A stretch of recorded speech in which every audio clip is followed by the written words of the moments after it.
Rahasia sukses budidaya ikan gabus ala Mbah Kijo Farm Yogyakarta. Banyak yang bilang untungnya besar, tapi sedikit yang tahu rahasianya apa. Dari mitos, tantangan, sampai cara budidayanya, semua akan kita kupas tuntas hari ini. Jadi, tonton sampai akhir, karena kisah ini bisa jadi inspirasi buat kamu yang ingin mulai usaha di bidang perikanan.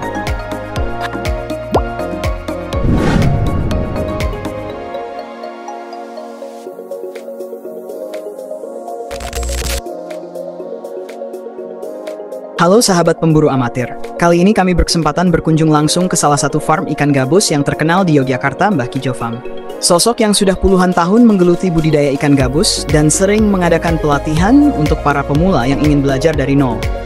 Menurut Mbah Kijo, ikan gabus sering disalahpahami sebagai ikan kanibal, padahal itu tidak benar. Ikan gabus termasuk karnivora dan sangat teritorial. Mereka suka mempertahankan wilayahnya, tapi tidak memakan sesamanya.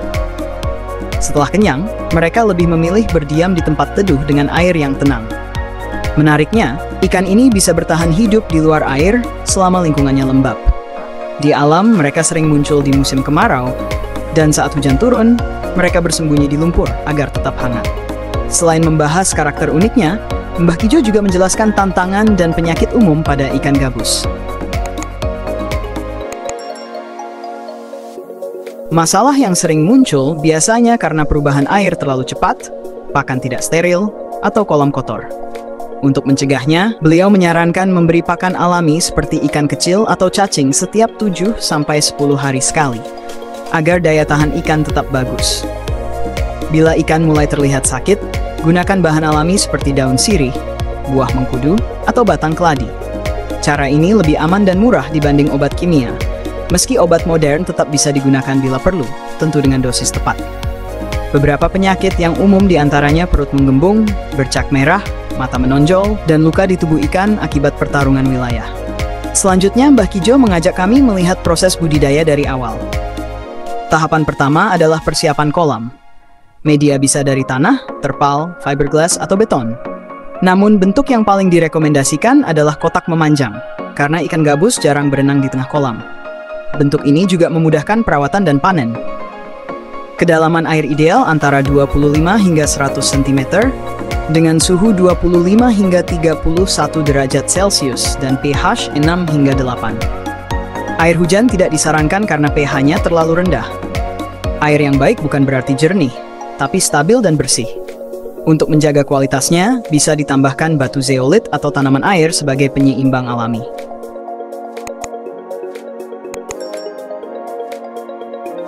Tahapan berikutnya adalah penetasan telur. Telur ikan gabus menetas dalam waktu 3 hingga 4 hari, lalu berubah menjadi burayak dalam 5 hingga 7 hari. Prosesnya harus hati-hati karena telur mudah rusak jika terkena sinar matahari langsung atau guncangan air. Kedalaman air sekitar 20 hingga 30 cm sudah cukup, dengan suhu ideal di 30 derajat Celcius. Satu pasang indukan bisa menghasilkan sekitar 2000 telur. Setelah bertelur, air kolam diganti total agar induk tidak stres dan bisa kembali sehat. Lalu masuk ke tahap pemeliharaan bibit. Kolam berukuran 1 meter persegi cukup menampung 1000 ekor bibit berukuran kecil hingga 5 cm. Bibit berumur antara 7 hingga 90 hari, tergantung kondisi pakan dan air.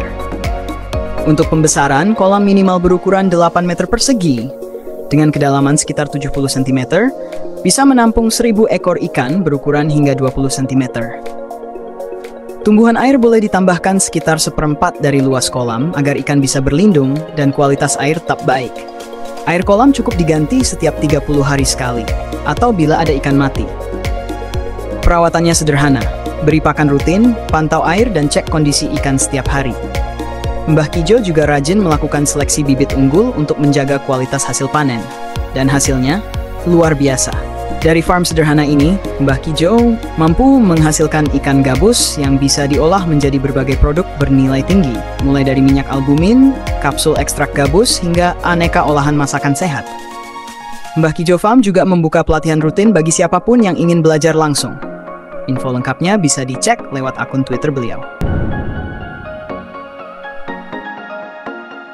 Dari kunjungan ini, kita belajar bahwa sukses bukan soal alat dan modal besar, tapi soal kemauan belajar, ketekunan, dan keberanian mencoba. Mbah Kijo membuktikan bahwa ikan gabus bisa jadi sumber rezeki yang berkelanjutan, asal dilakukan dengan pengetahuan dan niat yang benar.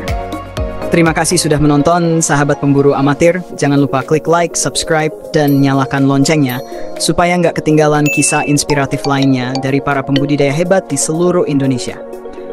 Sampai jumpa di episode berikutnya, karena di tangan yang mau berusaha, hal kecil pun bisa jadi sumber besar.